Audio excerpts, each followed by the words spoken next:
Bienvenue. Aujourd'hui, on plonge dans les fondamentaux de la programmation neurolinguistique, la PNL. On s'appuie sur un document de présentation. L'objectif, c'est de voir comment certains outils clés peuvent vraiment enrichir l'accompagnement au changement. C'est particulièrement pertinent, je pense, pour des coachs en réinsertion pro qui découvrent un peu la PNL. On va décortiquer ensemble le processus de travail en PNL, l'index de computation, les notions de structure de surface et profonde, et aussi le métamodèle, cet outil de questionnement. Bon, allons-y, explorons tout ça. Absolument. Et ces éléments sont vraiment essentiels pour comprendre comment la PNL aborde la communication et le changement chez la personne. C'est la base, quoi. D'accord. Alors, commençons par le processus. Le document cite plusieurs étapes clés.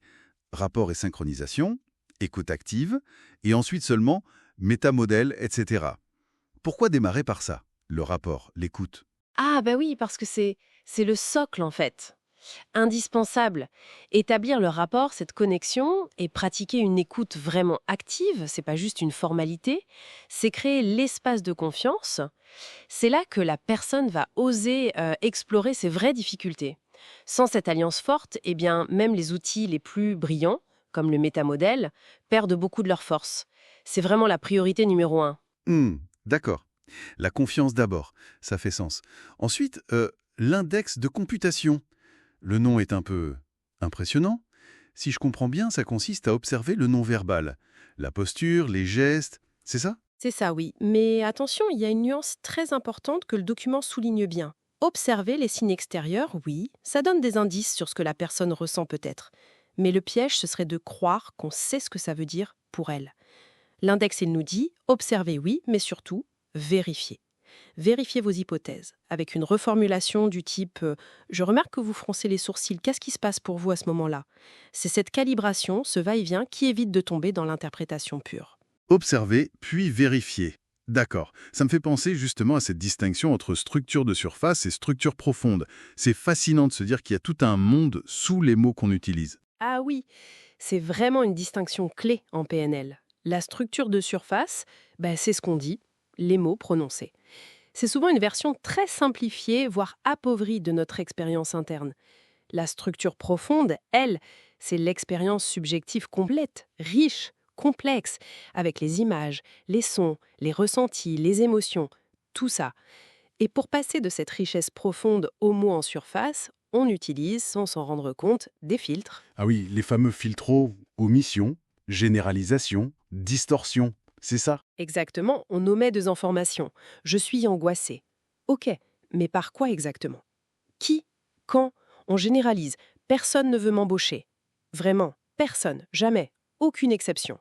Ou on distord la réalité, par exemple en faisant des liens de cause à effet un peu rapides, ou en lisant dans les pensées, il ne m'a pas rappelé tout de suite, donc mon entretien s'est mal passé.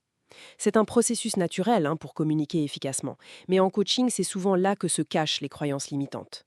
L'exemple du document «Les patrons ne veulent plus de nous», c'est typiquement une généralisation issue d'une ou plusieurs expériences, mais qui ferme complètement la porte. Et c'est là, j'imagine, que le métamodèle entre en jeu.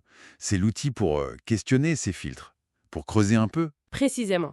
Le métamodèle, c'est, on pourrait dire, une sorte de boîte à outils de questions très spécifiques. Elles sont conçues pour aider la personne à remonter le fil. À partir de ce qu'elle dit en surface, on va l'aider à identifier ses filtres dans son propre langage. Et par des questions ciblées, on l'aide à retrouver l'info manquante, à nuancer ses généralisations ou à remettre en question ses distorsions. Ok, concrètement, si on reprend «Les patrons ne veulent plus de nous», une question métamodèle, ça serait quoi? On pourrait demander, par exemple, quel patron spécifiquement? Ça vise la généralisation. Ou qu'est-ce qui vous fait dire exactement qu'ils ne veulent plus de vous? Là, on explore un peu la distorsion d'interprétation. On pourrait aussi chercher l'exception.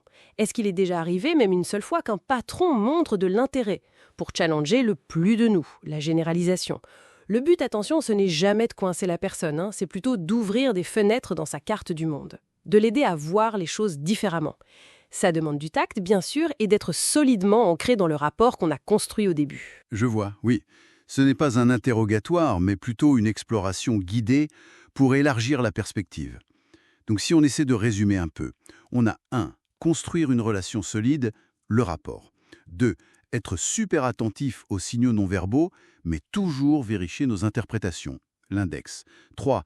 Comprendre que le langage est une version simplifiée de l'expérience, surface, profondeur. 4. Et utiliser le métamodèle pour questionner ces simplifications et retrouver la richesse de l'expérience. C'est un peu ça la trousse à outils de base pour l'écoute et le questionnement en PNL. Oui, c'est une excellente synthèse de ces fondamentaux pour vraiment affiner l'écoute et la compréhension. Pour un coach en réinsertion, ça veut dire quoi concrètement? Ça veut dire avoir les moyens d'aller au-delà du simple «j'y arrive pas» ou «c'est impossible». Ça donne des clés très concrètes pour aider la personne à défaire ses propres nœuds, ses blocages, identifier des ressources qu'elle ne voyait même pas, et voir sa situation sous un angle nouveau, un angle où des solutions redeviennent possibles. C'est vraiment lui redonner du pouvoir d'agir sur sa situation. C'est puissant. Et ça amène une réflexion pour conclure peut-être.